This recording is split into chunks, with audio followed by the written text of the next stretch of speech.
Sir update अभी ये है कि अभी तक जब हम लोग बातचीत कर रहे हैं तो विपक्ष के तरफ से तीनों ही बिल को लेकर बिग नो आ चुका है। मतलब सरकार के बिल के साथ वो नहीं है। सरकार की तमाम कोशिशों के बावजूद अपोजिशन का जो अपना स्टैंड है उसमें कोई बदलाव नहीं आया। अब उस लिहाज से आप समझ सकते हैं कि अब तीनों ही बिल का गिरना वो अपोजिशन अपने हिसाब से उसको गिराना चाह रहा है। सरकार के सामने अब ऑप्शन क्या बच जाता है? पहला ऑप्शन ये कि जो कॉन्स्टिट्यूशनल अमेंडमेंट बिल है जिसमें सरकार के पास नंबर कम है उसको वो छोड़े या वो गिरेगा।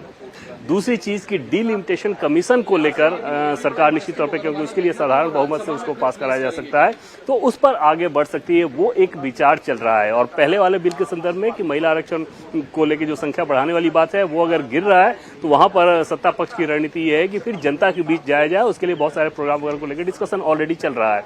और डीलिमिटेशन कमीशन वाले को लेकर क्योंकि वो साधारण बहुमत से पास हो सकता है सौरभ, उस पर एक थिंकिंग चल रहा है कि उसको पास करा लिया जाए।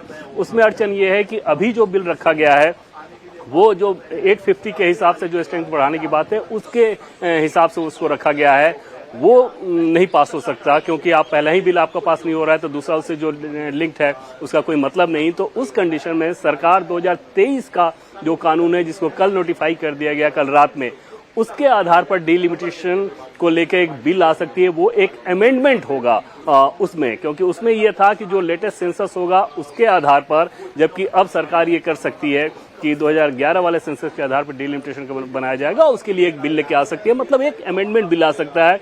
वही एक ऑप्शन बच जाता है क्योंकि वो साधारण बहुमत से पास हो सकता है। इस पर सरकार के भीतर टॉप लेवल पे अभी चर्चा चल रही है कि क्या इस काम को कराया जाए, और अगर इसे कराया जाएगा तो अपोजिशन के विरोध के बावजूद सरकार को बिल पास कराने में कोई दिक्कत नहीं होगी। लेकिन क्या वो काम भी आज मुमकिन है?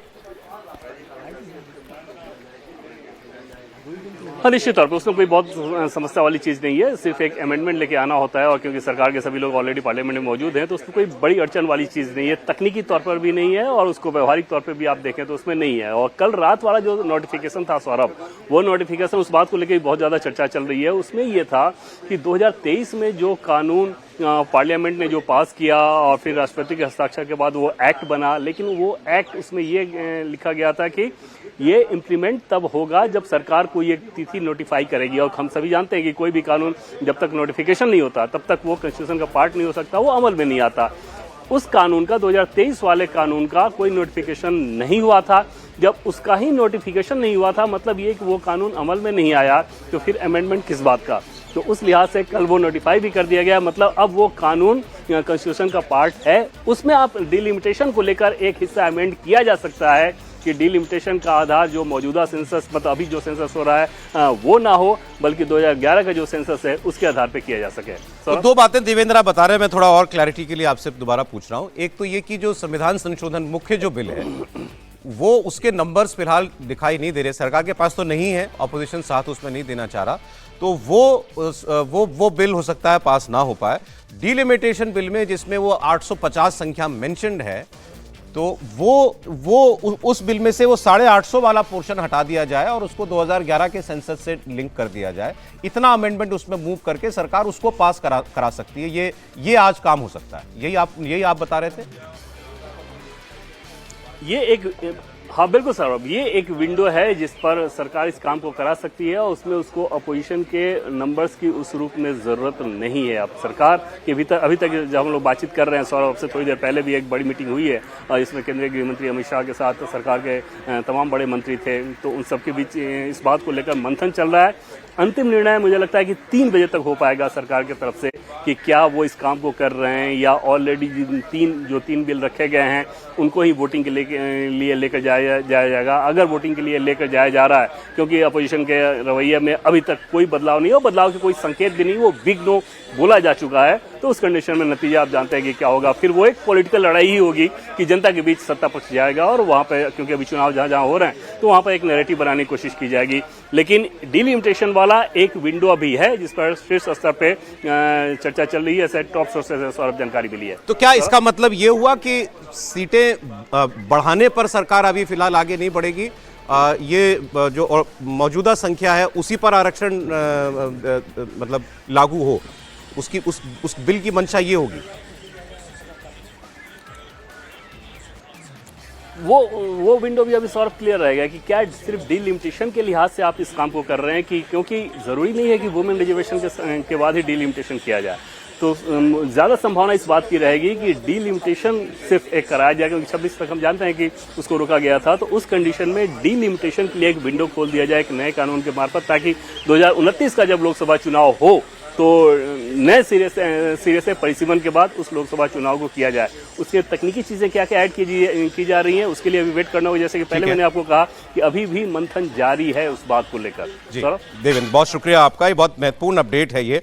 और इससे सबसे बड़ी बात तो देखिए ये पता लगती है, जो हम नंबर्स की बात कर रहे थे कि नंबर्स कॉन्स्टिट्यूशनल अमेंडमेंट कराने के लिए तो सरकार के पास इस वक्त नंबर नहीं है, नहीं तो फिर ये मिडिल वे ढूंढने की प्रयास जो है वो नहीं किए जा रहे होते। सर, मुझे लगता है कि कॉन्स्टिट्यूशन अमेंडमेंट बिल जो है वो सरकार इस स्थिति में अभी तो नहीं दिख रहा है आंकड़ा कि वो पास करवा पाएगी।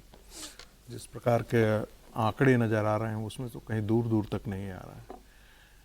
ऐसी स्थिति में हो सकता है कि सरकार की यही स्ट्रेटजी हो कि डिलिमिटेशन बिल तो हम अमेंडमेंट के साथ पास कर दें और बाकी ये जो लड़ाई है वो मूलतः राजनीतिक लड़ाई है, सड़कों पे लड़ाई। और ये लड़ाई जो है वो चाहती है कि वो उसे लड़ाई को सड़कों पर है। बंगाल का चुनाव है, तमिलनाडु का चुनाव है, और बंगाल में खास करके महिलाओं का जो वोट बैंक है वो माना जाता है कि तृणमूल कांग्रेस के साथ बहुत मजबूती के साथ खड़ा रहता है। क्या भारतीय जनता पार्टी इस नारे के साथ और इस मुद्दे के साथ उनके वोट बैंक में सेंध लगा सकती है? क्या तमिलनाडु के चुनाव पर और केरला के चुनाव पर, खास करके केरला में भी महिलाओं का एक बहुत बड़ा प्रतिशत है जो सत्ता के साथ अभी खड़ा होता है, क्या भारतीय जनता पार्टी उसे अपनी ओर खींच लाने में संभव हो पाएगा या नहीं संभव हो पाएगा? मुझे लगता है पूरी लड़ाई जो है यदि ये नहीं पास होता है तो पूरी लड़ाई राजनीतिक हो जाएगी और भारतीय जनता पार्टी इसे सड़कों पर लड़ने के लिए इसे ले जाएगी। ये मेरा अपना आकलन है। दूसरी बात, क्या कभी मैं, हालांकि जिसको कहते हैं ना कि दूर दूर तक इसका अंदेशा नहीं हो फिर भी आप संभावनाएं तलाश करते हैं सुरंग में, तो वही स्थिति है। क्या महिलाएं cutting across party line whip को वायलेट करके इस मुद्दे पर वोट करेंगी महिलाओं के आगे?